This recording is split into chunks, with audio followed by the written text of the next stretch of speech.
Hello and welcome to the HGC, or Hardcore Gamers Club, your safe spot for all things gaming. Today I'm going to show you a TV repair, since we all need TVs to play our games. Today's repair is going to be a Samsung 46-inch 1080p LCD HD TV power board. Okay, model number LN4695D S. The model code is LNS4695DX/XAA. Version SP01. Okay, again, this is the power board. I will talk to you a little bit about what I'm doing. I had to narrate as I went because of all of the background noise at the time I was actually doing the repairs and the phone calls that I received during the repair. Anyway, have fun. If you have this issue, maybe you can take care of it yourself. If you don't feel comfortable doing soldering or tearing your TV apart, if you have at all any doubts in your mind whatsoever as to whether or not you can do it, trust me, do not. Okay? You will save yourself a lot of money and a big, major headache and a loss of your TV. Okay? So let's get to this. Alright, the flaw or fault to this TV was it would not turn on. It would just sit there with a little blinking blue light. Blink, blink, blink, blink, blink, blink. Never power up. So I want you to take a close look. These two caps here, a lot of the times, are the problem, but are not always. Now, to test this, you can take a heat gun and just warm them up. Not hot, just warm. It'll if it fires on, then there's a good likelihood it's them too. However, if it does not, you're going to need to look at the other caps. This particular board, I warmed up the caps, the TV turned on, but upon replacing them two large caps and then putting the new ones in, it did the same thing. So what I'm going to do here is I'm going to replace all the caps in this section over here. So what I'm doing here is marking the caps that I want to remove first.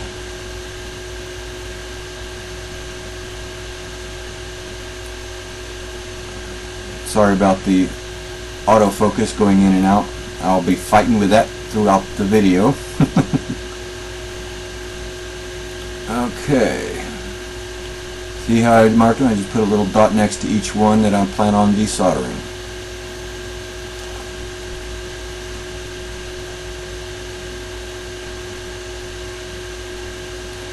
Okay. Now, all of these solder points that we need to desolder have been bent over, and I'll be talking about as to why they're bent over like that. It makes them a little harder to get out, and I'll explain why as we go along.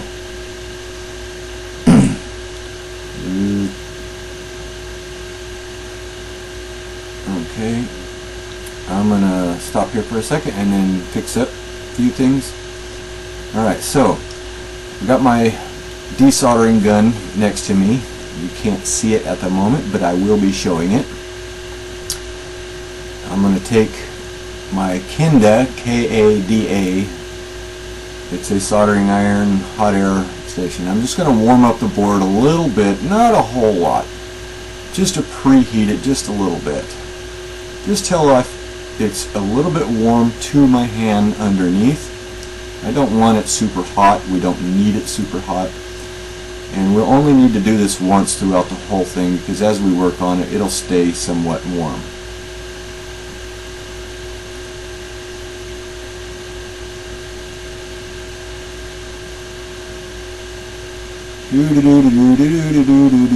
This video is full length and is for the most part unedited and real time. This is an S4695D desoldering iron. An absolute must if you do a lot of soldering and desoldering, especially makes life easy on the caps.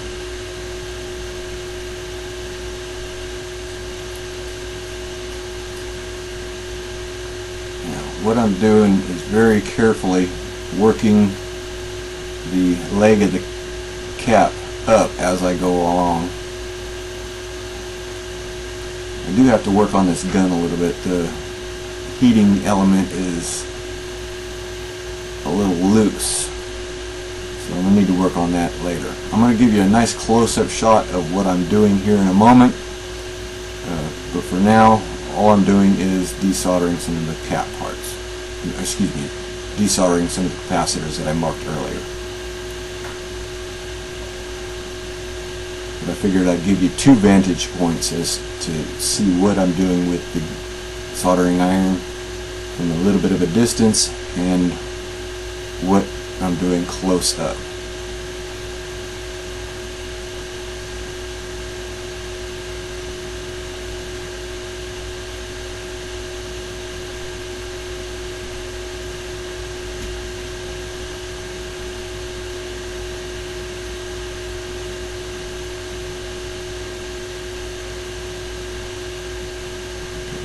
Just making sure that all of the solder had come off, and I just wiggled that cap out.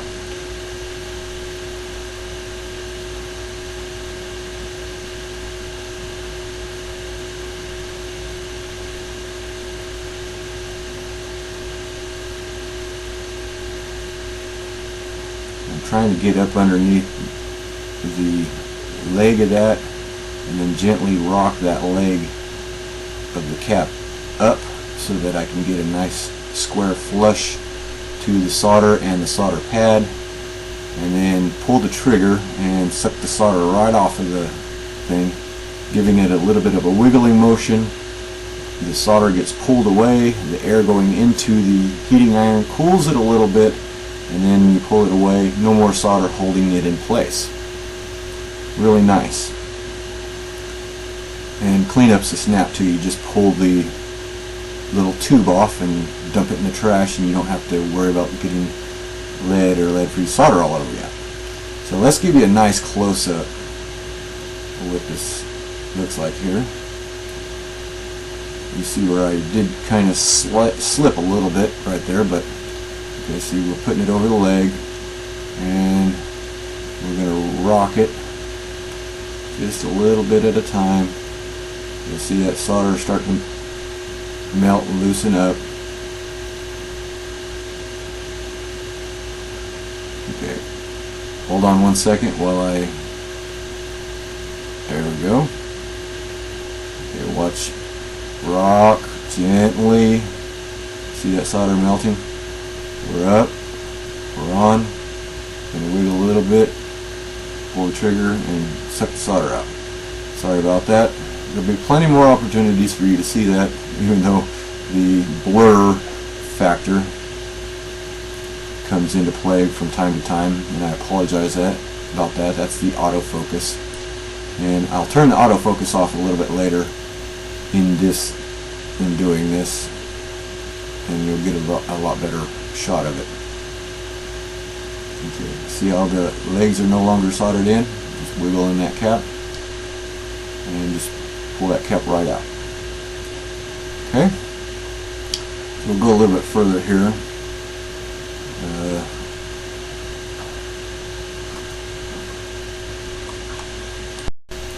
Sorry about the interruption, but I got people running in and out. Again with the autofocus. Voila! Yeah, 30 minutes later I get back to narrating the video. Yeah, so see how it just puddles and then just pulls it right out. There we go. Okay, move on to the next.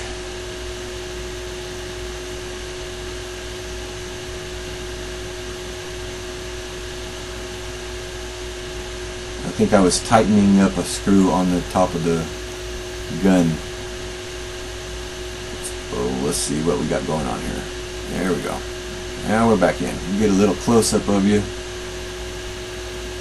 for you.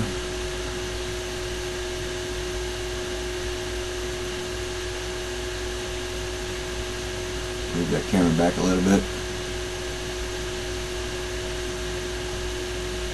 Heat up the leg, lean forward. Just going to push that leg up a little bit at a time. See how that solder starts melting, it lets that leg lift up. Wiggle a little bit, suck the solder right out. Now this gun, whenever you pull the trigger, makes a little noise, says and then that solder just disappears. So really nice gun.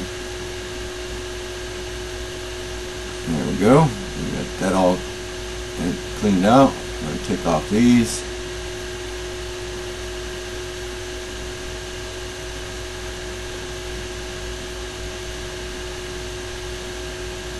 Okay, now I got a video coming up where I'm going to talk a little bit about something else while you're watching this. Got a video coming up talking about how everybody's telling me I should open my own business, or storefront I should say. I am in fact a licensed business here, even though I do work from a private residence.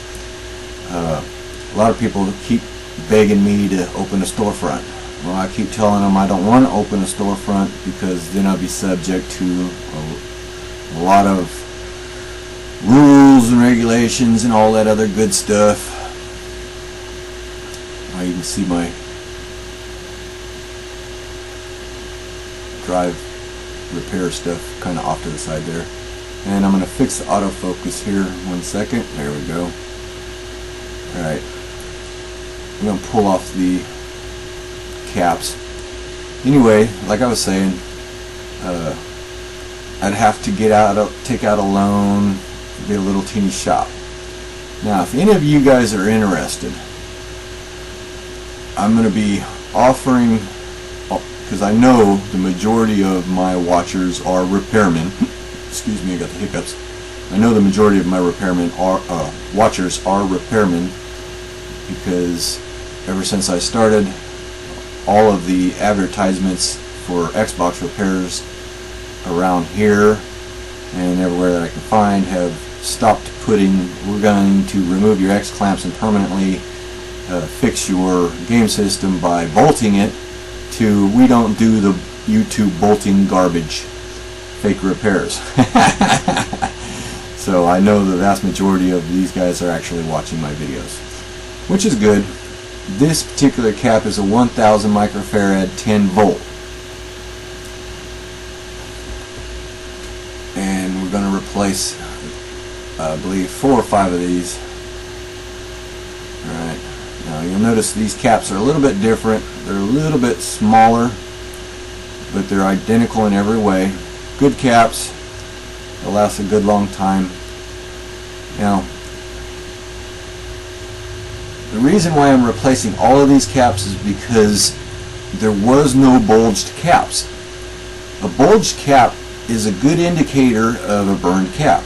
It's not 100%. It can have a bulged top and still be good, but it's usually a really good indicator as to a blown cap. However, there was no bulged caps in this box, so what we're going to do is play it safe and replace all the caps on the power board right here that deals directly with the power supply.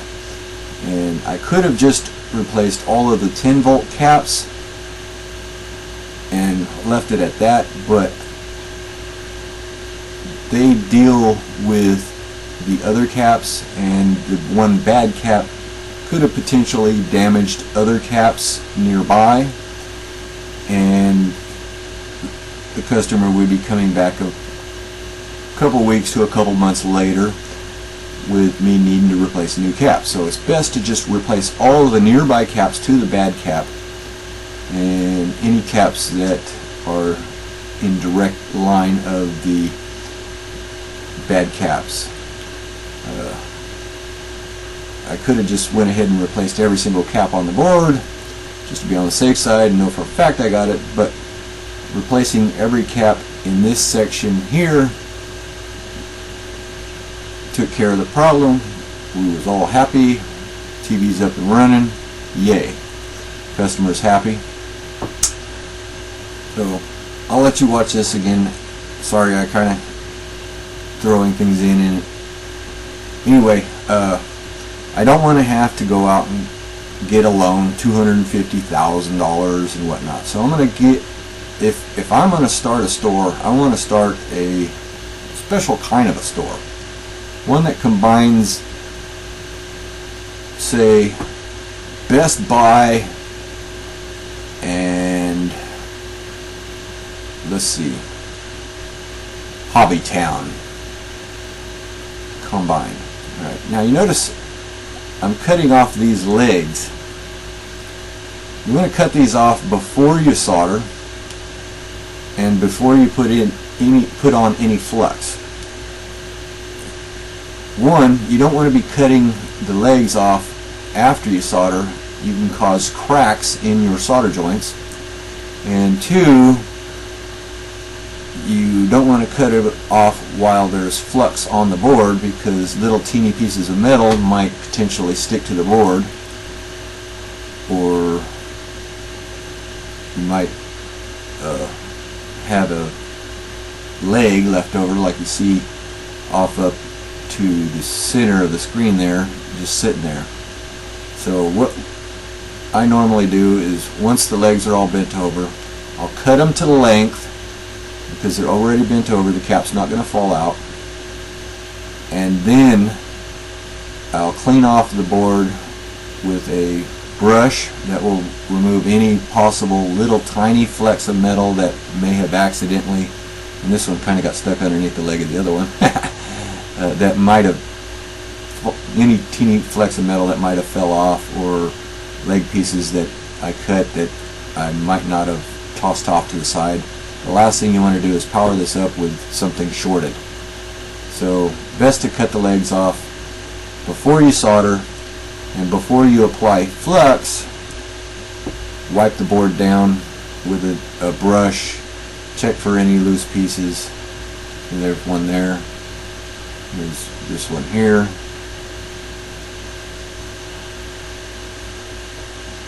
Pain in the butt, there we go. Alright, so we got a nice shot of that.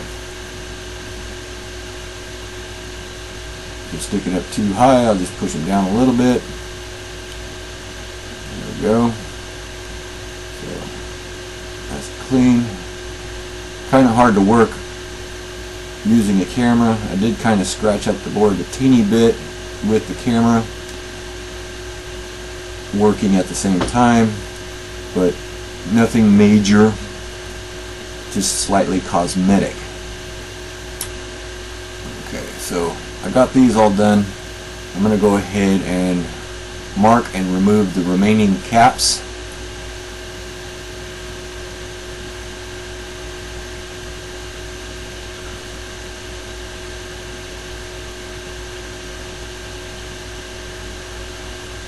These are the caps that I replaced.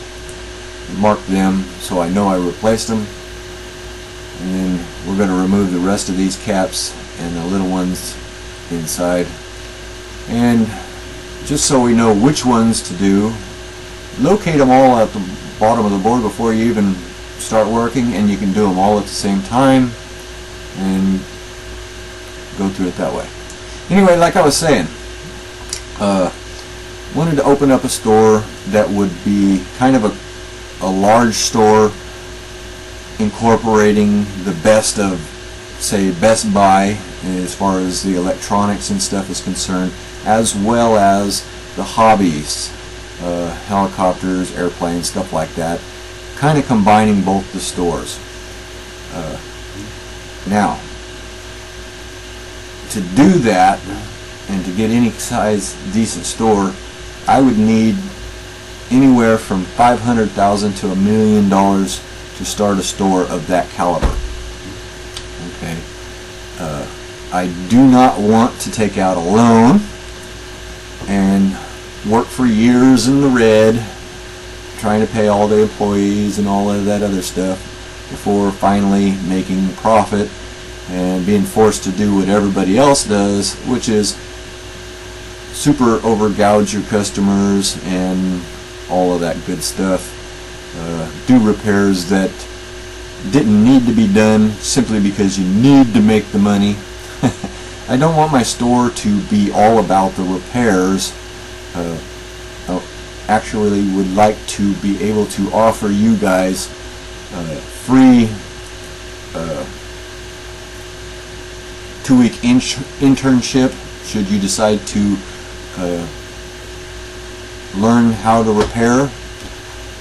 After the 2-week internship that lets us know whether or not you even got the aptitude to be able to repair, then start you on a paid repair training course for 8 months, and then 4 months of training other individuals underneath you that will supercharge you and get you into the repair thing, and also help you out with giving you the ability to purchase items for resale at prices only Walmart could get. Okay, so basically what I was thinking of was offering a founders investment club for you. Tell me if you like it or like the idea. Basically $1,000, you can send it in $20 at a time. We'll have plenty of time. Let's say 1 year to get a minimum of 250 people. That's $250,000. That's a small store. I would like 500 people to invest in it, which would be $500,000 in order to start a really decent store. Optional and best would be 1,000 people making $1 million to start up a very, very nice store. Now, unlike normal investments that people would be investing their money in and can potentially lose their investment, I don't want to go that route. So if you would like to invest in this store, I will set up a video talking about everything I'm talking about now, give you all the details, and a PayPal account that you can send the money to. If for any reason the store does not happen within 1 year, then I will refund every single penny that everybody donated into that fund. If we get a minimum of 250 people, then I will go ahead with the smaller store. And gotta pause the video, pause the recording for a minute. I'll come back and finish talking about that. Okay, that was the daughter. She's bringing the grandbaby over. Yay! Anyway, like I was saying, you can make your $1,000 donation in increments, as fast or as slow as you want. You can put the whole $1,000 in. If you have it now, you can do it $10, $20 at a time, as long as it's done before the end of the year, from when I put the new video up. Okay. If for any reason we don't get a minimum of 250 people, I will refund everybody's money and ask them if they want to give it another year try. If they do, then we'll start over. If it don't happen again, just refund their money. If we get it up, what you're not going to get $1,000 in stocks is not going to make you any money. So what I am proposing is what's called a founders club. A founder would be able to purchase anything in the store at cost, at the store's cost.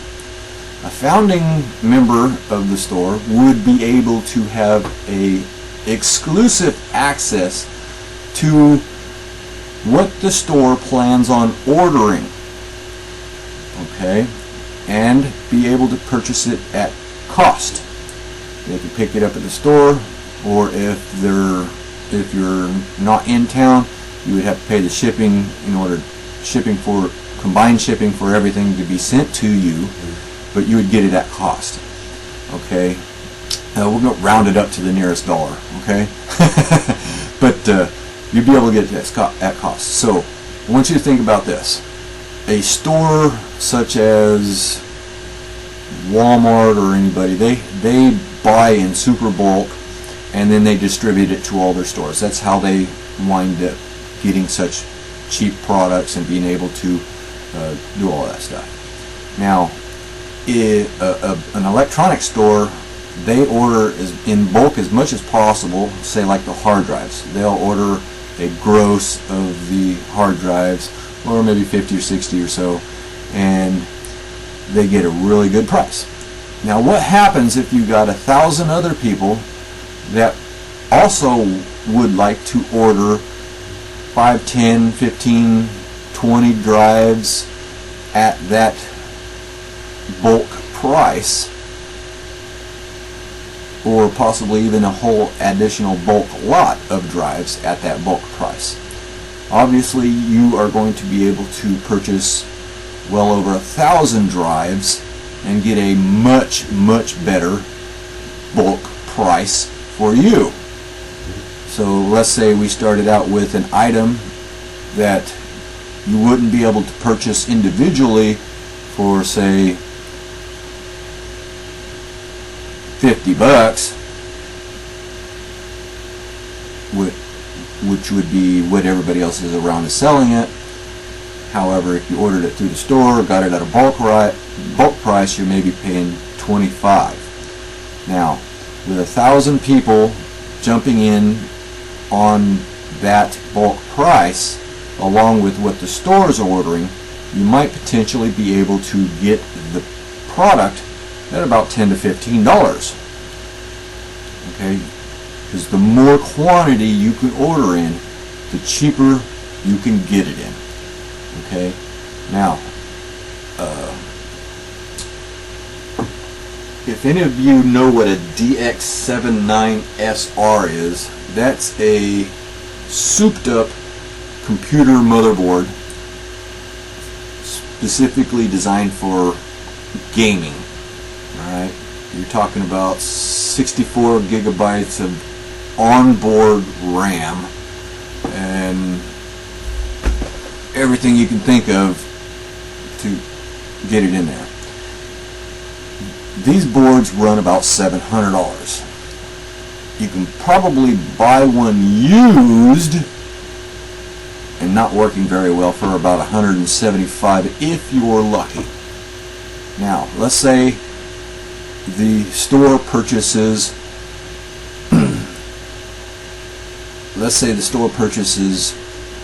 6 or 8 of these boards to put together some super gamer rigs. Okay, we got 1,000 other people which are founders which can purchase them at the same price. So the store might be able to get 6 or 7 of them ordered in a bulk for possibly $200, $300 a piece, brand spanking new. Okay, now with 1,000 other people wanting 1, 2, maybe 3 boards each, we can potentially order 600-700 boards, possibly 1,000 boards or more, and get them down to as little as quite possibly $100, $75, depending on the quantity. The larger quantity you can order, the cheaper they make them for you. All right, that's the potential buying power that you would be able to get for that $1,000 investment. All right, you'll be able to see all the store's pre-orders. If you need a specific item, you can add it to the store's orders. If we have the item in stock, you can simply order what we have and pay cost. Okay, so that would make it possible for you to be able to make a profit as a repairman and be able to sell products as a eBay person. All right, because you're capable of buying 1 or 2 items at a bulk lot price. I mean, right now you go on eBay, you see these guys selling these items for $3, $4 you can't get in the store for under 40. Yeah, they're buying major bulk of them and then selling them off slowly. Right? Yeah, they make money over time. But how would you like to be able to inventory what's in our store, sell it on eBay, and have us drop ship it to them at cost to you? So basically what you would do is sell it, because you already know what's in our inventory, because you have exclusive access to our ordering and store inventory. You would be able to purchase that item from us at cost plus the postage rounded to the nearest dollar, rounded up to the nearest dollar, and then send that directly to your customer, and you would never have to touch the item. You just made all the profit. Store made maybe 10 cents to 80 cents on that, which will round out in between some only maybe a penny, some might be 99 cents rounded up to the nearest dollar, but that would cover the packaging that we would need to put on the parts in order to be able to ship them out. Okay, there may be some fine-tuning adjustments to that needed, but either way you will still have the ability to seriously profit off of your sales and your repairs by being able to get it extremely cheap like that. And we would be able to open a store that is not required to be a corporation with investors so that we have to gouge everybody. We would actually be a business. Now, every founding member would also have the ability to get a free paid training session in front of anybody else, as opposed to just somebody coming in and saying, I'd like to learn how to do repairs. If you're a founder, you're ahead of all of them. Now obviously I'm not going to be able to do 1,000 founders in 1 month, so there would be a waiting list, and you would want to let your intentions be known. If you're out of state, not a problem. Every repair that our store does will be videoed and put up on the website with a password for you, just like the ordering access to the ordering pages. You'll have access to every single repair that the store does. Faults listed by category, listed by operating system, listed by make, model, year, fault, all of the good things that you really need to know, and that will eventually become an extreme library for all of you guys. Now, we'll also go through training videos and be making videos that will talk you through on, say, one repair of a TV that will actually encompass multiple repairs and diagnostics of multiple issues right down the line, kind of like a video technical manual showing you what equipment you need at certain points, what to look for, what common flaws to look for, what common faults there are, not so common flaws and not so common parts, and then strict diagnostic of an extreme hard to find issue. Back to the board, this is very important. See that gray stripe with a blue arrow pointing toward it? That's negative on your cap. Some are marked a little bit differently, but it needs to match up to the negative side marked on the board, pointed to in red. Okay, these are polarized caps. In other words, the values marked on them only work in one direction, positive and negative, as opposed to a non-polarized cap, which will work the same either direction. And I can explain that someday in a future video if you like. Just make a comment. But I felt the need to mention that you definitely need to make certain your caps are in proper.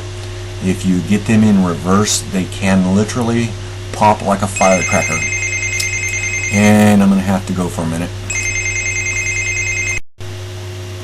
Okay, I'm back.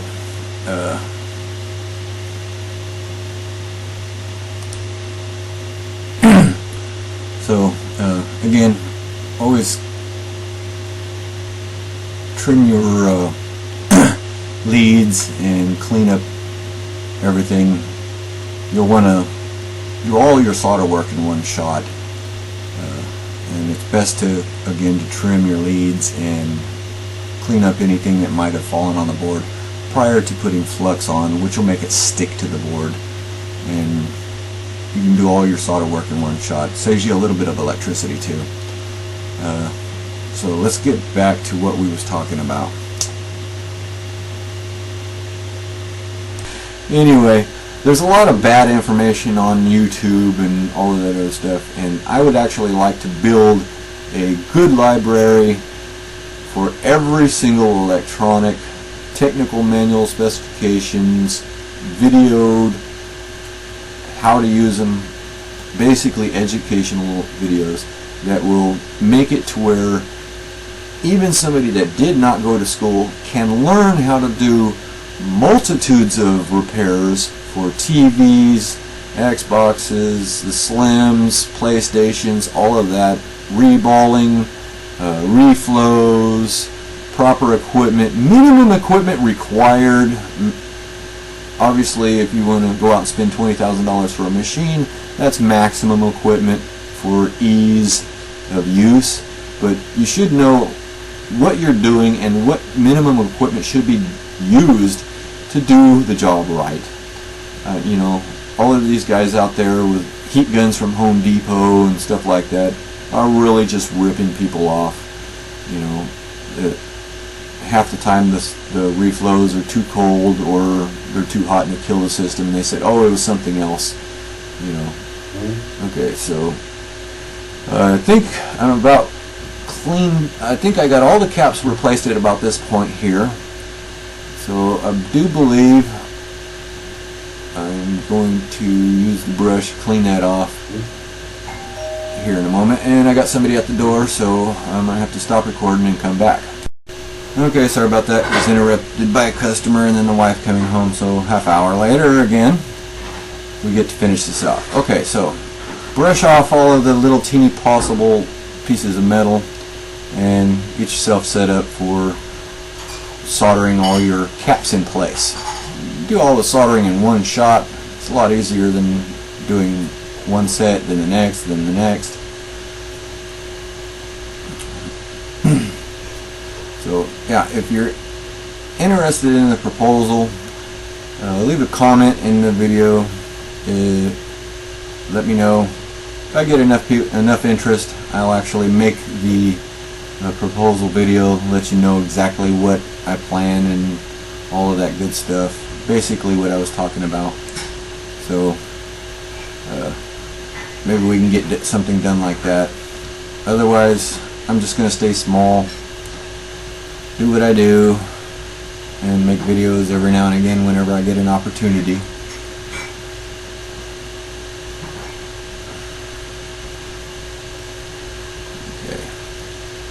Now, I would recommend not doing what I just did. Take a little isopropyl alcohol and wipe off the ink marks that you put on there. Otherwise, it's kind of hard to see the solder if the flux pools into the solder. And you'll see me do that in the middle of my solder job. Slows you down. Every once in a while I forget, especially making a video, trying to think and pay attention to what the video is being able to see, and you get distracted, you start doing things a little bit out of order. So, but normally I would clean off that black marks and then go ahead and flux all of the legs of the caps.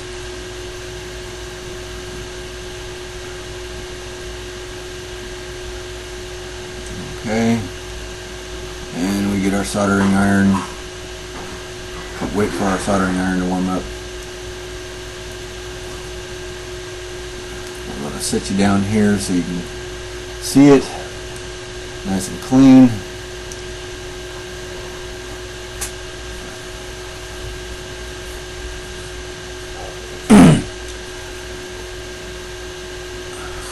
Reposition this camera here in a minute, and then I'm going to turn the autofocus off so that it ain't going in and out every time I do it.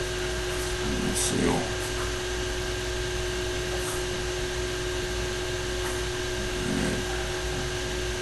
Not a good spot.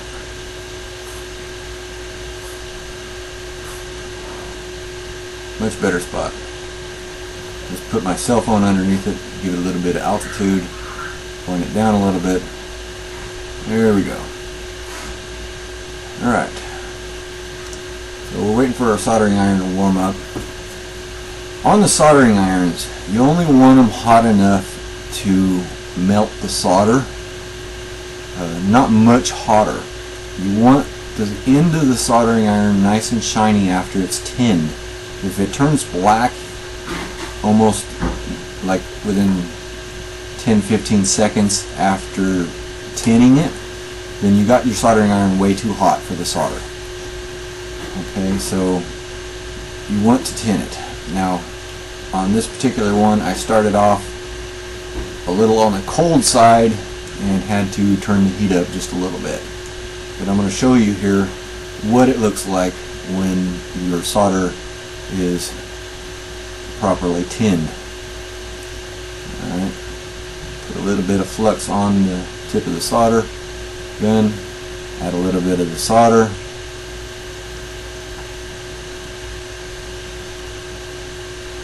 and then clean it off one more time. I'm using a double fine steel wool.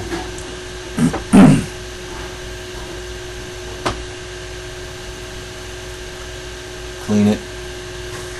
Alright, now see how that looks? It's still nice and shiny. That's the way it should look. It's actually a little on the cold side, so I'm going to wind up turning it up a little bit, but you'll see that here in a moment. I'm leaving in all of the little mistakes that I made because I was doing the video, just to show you things that you can run across, problems that you can run across during this type of a repair. That way you know, oh, it ain't just as easy as he makes it look. Okay, there are steps and proper temperatures and proper tinning of the solder and proper methods to adding the solder and all that other stuff.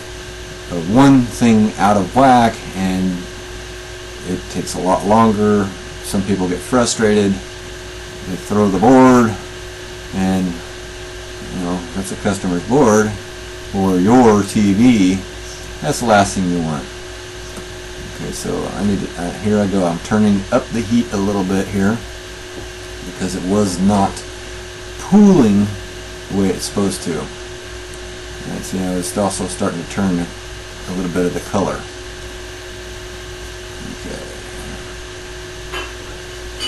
I should say not quite staying melted.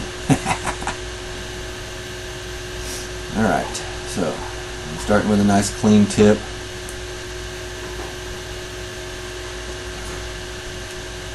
Set the tip on the board against the leg of the cap, and then put the solder of your,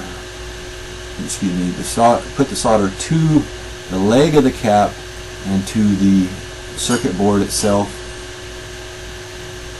and allow that to just melt into place. And then when you're done, drag your soldering iron up along the post of the leg, and that'll give you a nice pretty little solder joint, the same as the ones that the factory did. Okay, so Watch how that works.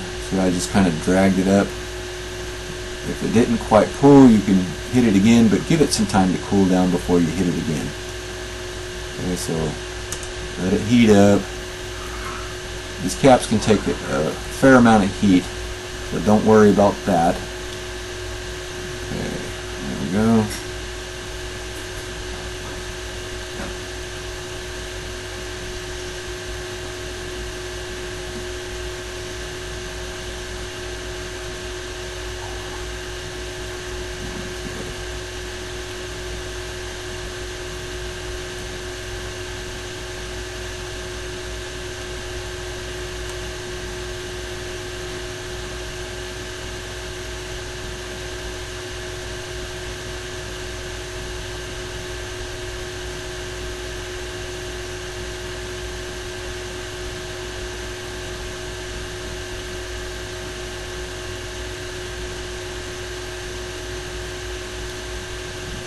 On the board against the cap leg.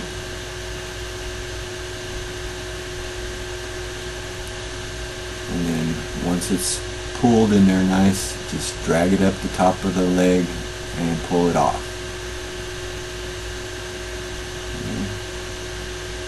Just watch real close how it's done.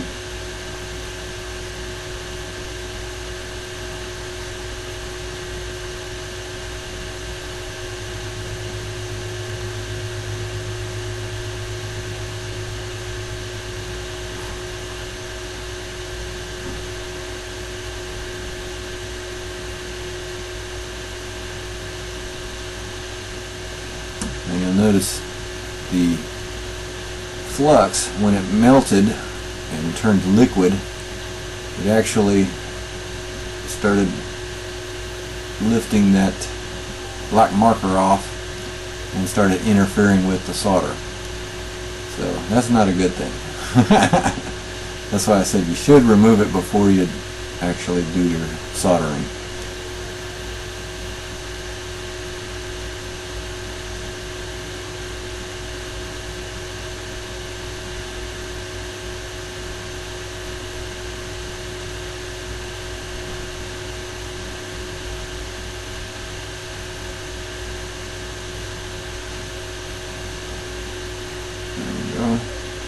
Got a couple more to go here.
And you see how clean them look? Just a little bit of solder, a pull, drag up along that post, and it looks just like factory.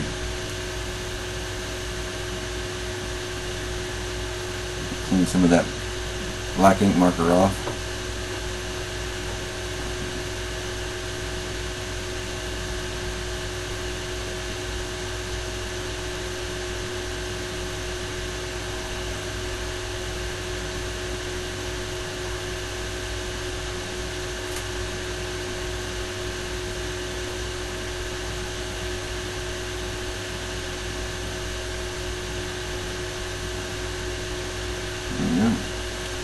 That's pretty much it. All that's left to do is clean up the board.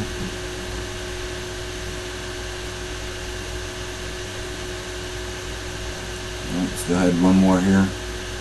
I'm narrating after the fact because There's always somebody making noise.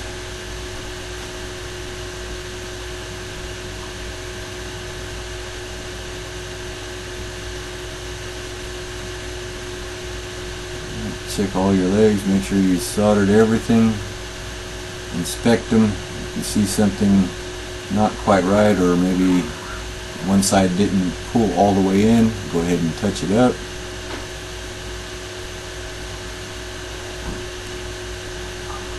When you're done, all of your solder joints should have a fairly shiny finish to them. They're not going to be exactly the way all of the factory ones are, but it should be somewhat shiny to the look.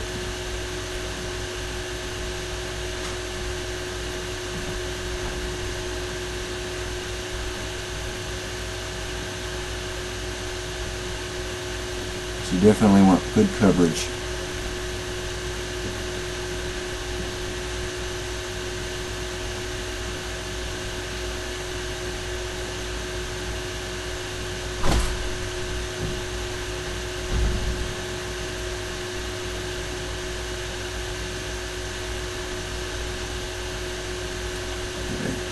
Again, this was a successful repair for the Samsung, which would not turn on the screen and just sit there with little blinking blue light. Blink, blink, blink, blink, blink, blink, blink. 47-inch. Okay.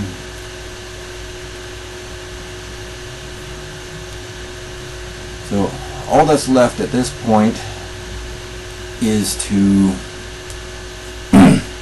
clean the board up, put everything away.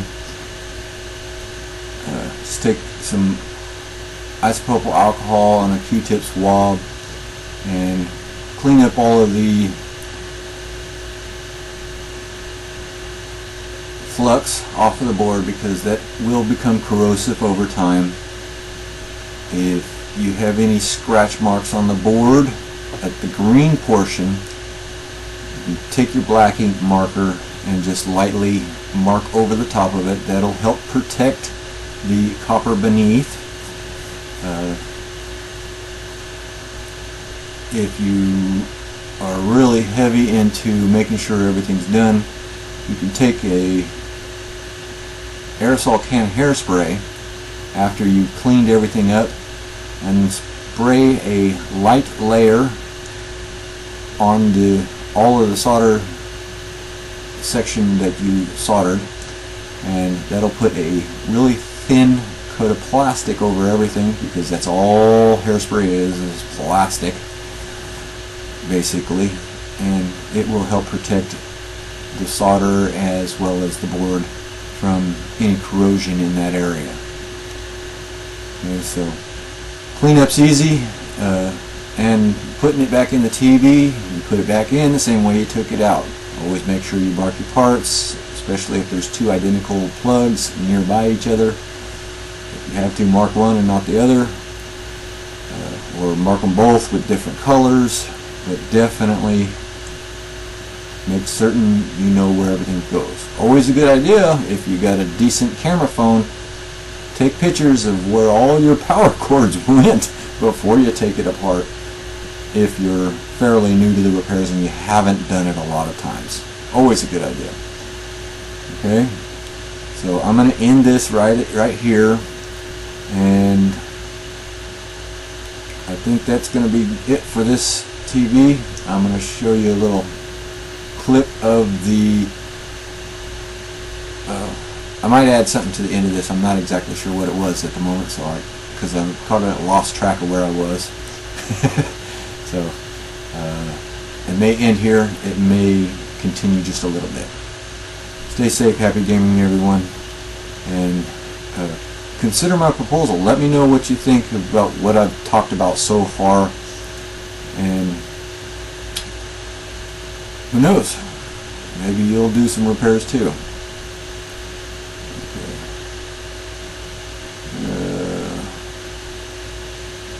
Yeah, that one there off to the left looking kind of shabby, but the rest look nice.